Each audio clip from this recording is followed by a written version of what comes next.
Capítulo 5. Uma mudança de reinos. Pois sabemos que o velho homem foi crucificado com ele, para que o corpo do pecado seja destruído, e não mais sejamos escravos do pecado, pois quem morreu foi justificado do pecado. Romanos 6, 6 e 7. Muitos cristãos têm o desejo básico de viver uma vida santa, mas acabaram por se convencer que simplesmente não conseguem. Têm lutado ao longo dos anos com pecados específicos ou defeitos de caráter. Embora não vivam em pecado flagrante, desistiram mais ou menos de algumas vezes atingir uma vida de santidade e acomodaram-se a uma vida medíocre moralmente, em que nem eles, nem Deus têm prazer. A promessa de Romanos 6, 6 e 7 parece totalmente para além das suas possibilidades. As fortes exortações das Escrituras para viver uma vida sempre santa só contribuem para deixá-los frustrados. Muitos têm procurado viver uma vida santa pela sua própria força de vontade. Outros tentaram consegui-la unicamente pela fé. Muitos têm agonizado em oração sobre certos pecados, aparentemente sem qualquer resultado. Inúmeros livros têm sido escritos para nos ajudarem a descobrir o segredo da vida vitoriosa. Na nossa busca de respostas para os nossos problemas do pecado, surge uma questão perturbadora. O que devo eu esperar de Deus? E qual é a minha responsabilidade? Muitos se sentem confusos neste ponto. Quando começamos pela primeira vez a viver a vida cristã, assumimos confiantemente que descobriremos simplesmente na Bíblia o que Deus quer que façamos e então começaremos a fazê-lo. Não levamos em conta a nossa tendência de nos agarrarmos à nossa velha vida de pecado. Depois de experimentarmos muitos fracassos com a nossa natureza pecadora, dizem-nos que estamos tentando viver a vida cristã na energia da carne. Precisamos parar de tentar e começar a confiar, ou desistir e deixar Deus agir. Dizem-nos também que se simplesmente entregarmos o problema do nosso pecado a Cristo e descansarmos na obra que consumou na cruz do Calvário, Ele viverá então a sua vida em nós e nós experimentaremos uma vida de vitória sobre o pecado. Depois de termos experimentado fracasso e frustração com os problemas do nosso pecado, ficamos maravilhados ao ouvir que Deus já fez tudo e nós só precisamos confiar na sua obra perfeita em Cristo. Depois de nós termos debatido com os nossos pecados a ponto de desesperar, esta nova ideia é como uma boia salvadora lançada a um náufrago. É quase como ouvir o Evangelho pela primeira vez. Mas passado algum tempo, se quisermos realmente ser honestos, descobriremos que continuamos a experimentar derrotas às mãos das nossas natureza pecadora. A vitória que nos foi garantida continua a escapar-nos. Ainda nos debatemos com o orgulho, os ciúmes, o materialismo, a impaciência e a sensualidade. Continuamos a comer demais, a desperdiçar o tempo, a criticar os outros, a encobrir um pouco a verdade e ceder a uma porção de outros pecados, odiando-nos sempre por termos cometido. Perguntamos então o que está errado. Por que é que eu não posso, perguntamos a nós próprios, experimentar a vitória descrita em todos os livros e que os outros parecem ter experimentado? Começamos a sentir que algo está particularmente errado conosco, que de algum modo a nossa natureza pecaminosa deve ser pior que a dos outros. Entramos então em desespero. Há alguns anos, um amigo cristão alertou-me para o fato de que Satanás tentaria confundir-nos sobre a questão do que Deus tem feito por nós e do que nós devemos fazer por nós próprios. Vim a compreender a sua razão com essas palavras. falta de compreensão nesse assunto tem levado a grande confusão na nossa busca de santidade. É muito importante que façamos essa distinção. Deus fez de fato provisão para nós vivermos uma vida santa, mas Deus nos também responsabilidades definitivas. Vamos considerar em primeiro lugar a provisão de Deus para nós. Na Bíblia lemos: portanto, não permitam que o pecado continue dominando os seus corpos mortais, fazendo que vocês obedeçam aos seus desejos. Romanos 6:12.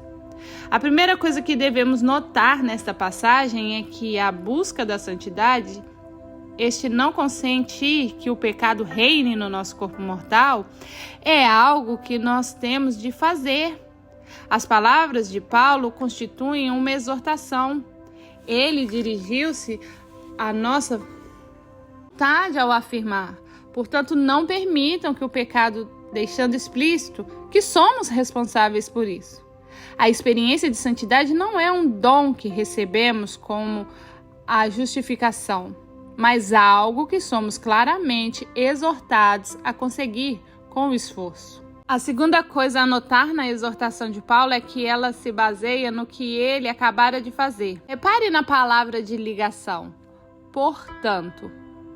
É evidente que ele queria dizer algo como: em vista do que acabei de dizer, não deixem que o pecado reine no vosso corpo mortal. Por outras palavras, devemos buscar santidade, porque certos fatos são verdadeiros. Quais são esses fatos? Atentemos em Romanos 6. Em resposta à pergunta: continuaremos pecando para que a graça aumente? Paulo disse: nós, os que morremos para o pecado, como podemos continuar vivendo nele? Romanos 6, verso 1 e 2. Depois, o apóstolo Paulo desenvolveu essa ideia em Romanos 6, verso 3 ao 11. É evidente que a palavra portanto, do verso 12, se refere a esse mesmo fato de que nós morremos para o pecado. É exatamente por morrermos para o pecado que não devemos consentir que ele reine em nosso corpo mortal. Se realmente desejamos obedecer à exortação do versículo 12, é fundamental que entendamos o que Paulo pretendia dizer com a expressão mortos para o pecado.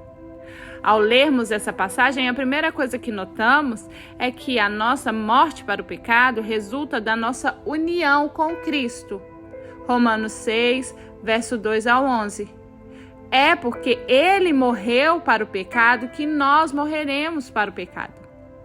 Assim, torna-se evidente que a nossa morte para o pecado não é algo que nós fazemos, mas algo que Cristo fez e cujo valor se estende a todos os que se encontram unidos a Ele. A segunda observação que podemos fazer é que a nossa morte para o pecado é um fato, quer nós o reconheçamos, quer não, porque Cristo morreu para o pecado. Todos os que estão unidos a Ele morreram também para o pecado. A nossa morte para o pecado não é algo que nós fazemos ou que podemos tornar realidade na nossa experiência por considerarmos que seja assim. Alguns têm entendido mal este ponto. Adquirimos a ideia de que ter morrido para o pecado significa estar, de certo modo, afastado da possibilidade de o pecado nos tocar. Contudo, para experimentarmos isso na vida diária, lemos que temos de considerar a nossa própria morte para o pecado. Romanos 6, verso 11. Lemos ainda mais adiante que se não estamos experimentando vitória sobre o pecado que nos assediam, é porque não estamos considerando o fato de que morremos para o pecado. Nós temos, sem dúvida, considerar ou ter em conta que estamos mortos para o pecado. Mas essa nossa consideração não torna isso realidade, mesmo nas nossas experiências. O versículo 11 e 12 tem que ser encarados em conjunto. É por estarmos mortos para o pecado através da nossa união com Cristo que não devemos deixar que o pecado reine no nosso corpo mortal. A nossa experiência diária do tocante ao pecado é determinada não pela nossa consideração, mas pela nossa vontade, pelo fato de consentirmos ou não em que o pecado reine no nosso corpo. Todavia, a nossa vontade tem de ser influenciada pelo fato de que morremos para o pecado. O que quer dizer então Paulo com sua expressão mortos para o pecado? Quer dizer que nós morremos para o domínio do pecado ou para o reino do pecado. Antes de confiarmos em Cristo para a nossa salvação, estávamos no reino de Satanás e do pecado, quando seguiam a presente ordem deste mundo e o príncipe do poder do ar, o diabo. Efésios 2:2. Estávamos sob o poder de Satanás. Atos 26:18. E do domínio das trevas. Colossenses 1:13. Paulo afirmou que éramos escravos do pecado. Romanos 6:17. Que nascemos neste reino de pecado, escravidão e morte. Todo aquele que viveu depois de Adão, exceto o Filho de Deus encarnado, nasceu escravo no reino do pecado e de Satanás. Contudo, através da nossa união com Cristo, nós morremos para essa esfera do pecado. Somos libertos do pecado. Romanos 6:18. Resgatados do domínio das trevas. Colossenses 1:13. E tirados do poder de Satanás para Deus. Atos 26:18. Antes de nossa salvação, estávamos presos ao pecado, sobre o reinado e governo do pecado. Independentemente de sermos pessoas decentes e morais, vivíamos no reino do pecado. Mas agora, através da nossa união com Cristo, na sua morte para o pecado, fomos libertos do reino do pecado e colocados no reino e esfera da justiça. Comentando a expressão mortos para o pecado, o professor John Murray disse: se encararmos o pecado como um reino ou esfera, então teremos de afirmar que o crente não vive mais neste reino ou esfera. E assim como é verdade que no tocante à vida física neste mundo a pessoa morta desapareceu, procurai-o e já não foi encontrado, Salmos 37, verso 36, e Salmos 103, verso 16, assim também acontece no tocante ao âmbito do pecado. O crente não se acha mais ali, portanto morreu para o pecado. O crente morreu para o pecado de uma vez por todas e foi transferido para outro reino. Por nós estarmos neste reino de pecado, sobre o seu reinado e governo, é que começamos a pecar desde a infância. Por sermos escravos, agimos como escravos. Formamos hábitos pecaminosos e um caráter pecaminoso. Mesmo que fôssemos o que o mundo considera bons, vivíamos para nós próprios, não para Deus. A nossa atitude para com Cristo expressa-se pelas palavras dos seus inimigos. Não queremos que este reine sobre nós. Lucas 19:14. Contudo, se já fomos libertos deste reino, por que é que ainda pecamos? Embora Deus nos tenha libertado do reino do pecado, a nossa natureza pecaminosa ainda reside em nós. Embora o domínio e governo do pecado tenha sido vencido, o pecado que ainda permanece nos crentes exerce um tremendo poder, trabalhando incessantemente para o mal. A ilustração da guerra pode ajudar-nos a ver a verdade de fato. Numa certa nação, duas facções lutavam entre si pelo controle do país. A certa altura, com a ajuda de um exército externo, uma das facções ganhou a guerra e assumiu o controle do governo da nação. Mudou simplesmente sua tática para a luta de guerrilha e continuou a combater. De fato, foram tão bem-sucedidos que o país que dava essa ajuda externa não conseguia retirar as suas tropas. Assim aconteceu com os cristãos. Satanás foi vencido e o reino do pecado derrubado. Mas a nossa natureza pecaminosa recorreu a um tipo de guerrilha para nos conduzir ao pecado. Isso resulta num combate entre o espírito e a nossa natureza pecaminosa a que Paulo se referiu. Pois a carne deseja o que é contrário ao espírito e o espírito o que é contrário à carne. Eles estão em conflito um com o outro, de modo que vocês não fazem o que desejam. Gálatas 5,17. Além disso, como nascemos pecadores, formamos desde o nascimento hábitos de pecado. Como J. Adam disse, nascemos pecadores, mas foi preciso prática para formarmos o nosso estilo próprio de pecado. A velha vida foi disciplinada, treinada para a impiedade. Todos tendemos a agir de acordo com este hábito pecaminoso que ficaram gravados em nós pela longa prática. Imagine, por exemplo, que eu era coxo de uma perna e que por causa disso comecei a manquejar. Se através de uma operação o meu problema ficasse resolvido, eu continuaria com tendências para coxear por força do hábito. Ou pensa que quando os escravos americanos foram libertos pela proclamação da emancipação do presidente Lincoln, começaram imediatamente a pensar como homens livres? Sem dúvida que eles ainda tinham tendência a agir como escravos, porque tinham formado padrões de hábito de escravatura. Do mesmo modo, os cristãos tendem a pecar por hábito. É um hábito nosso nos preocupar com nós mesmos ao invés de preocupar com os outros. Vingarmos-nos quando alguém nos prejudica e cedermos aos apetites do nosso corpo. É hábito nosso viver para nós mesmos e não para Deus. Quando nos tornamos cristãos, não deixamos isso da noite para o dia. De fato, passaremos o resto da vida a livrar-nos de tais hábitos e a revestir-nos de hábitos de santidade. Nós não só temos sido escravos do pecado, como ainda vivemos num mundo povoado por escravos do pecado. Os valores convencionais à nossa volta refletem essa escravatura e o mundo tenta fazer com que nos ajustemos ao seu modo pecaminoso. Desse modo, embora o pecado já não reine em nós, tentará continuamente apanhar-nos. Embora tenhamos sido libertos do reino do pecado e do governo, não fomos libertos dos seus ataques.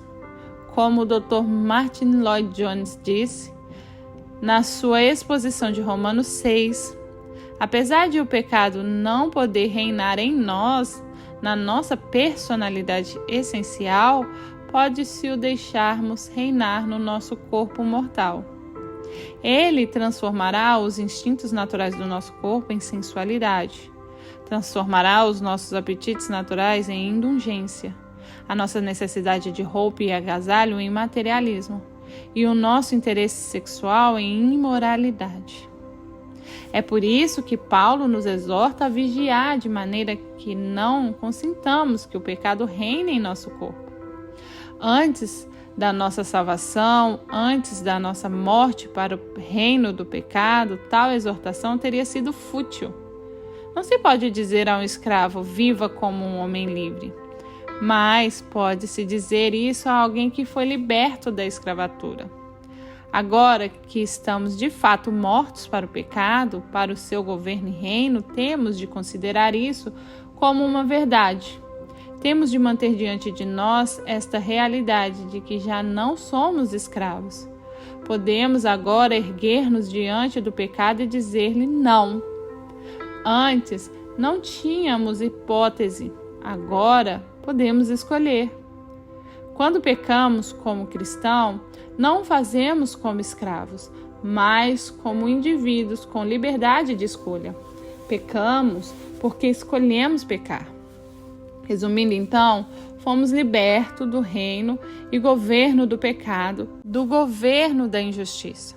A nossa libertação resulta da nossa união com Cristo na sua morte. Quando Cristo entrou neste mundo, entrou voluntariamente no reino do pecado, embora nunca tenha pecado. Quando morreu, morreu para este mundo do pecado. Romanos 6,10. E através da nossa união com Ele, nós morremos igualmente para esse reino. Temos de reconhecer o fato de que estamos mortos para o governo do pecado, de que podemos nos erguer e dizer não ao pecado. Devemos, portanto, guardar o nosso corpo de modo que o pecado não reine em nós. Vemos assim que Deus fez provisão para a nossa santidade, por meio de Cristo. Libertou-nos do reino do pecado, de maneira que agora podemos resistir-lhe. Mas essa responsabilidade de resistir ao pecado é nossa. Deus não vai fazer isso por nós. Confundir o potencial para resistir, que Deus nos providenciou, com a responsabilidade de resistir, que é nossa, é concorrer para a tragédia da nossa busca de santidade.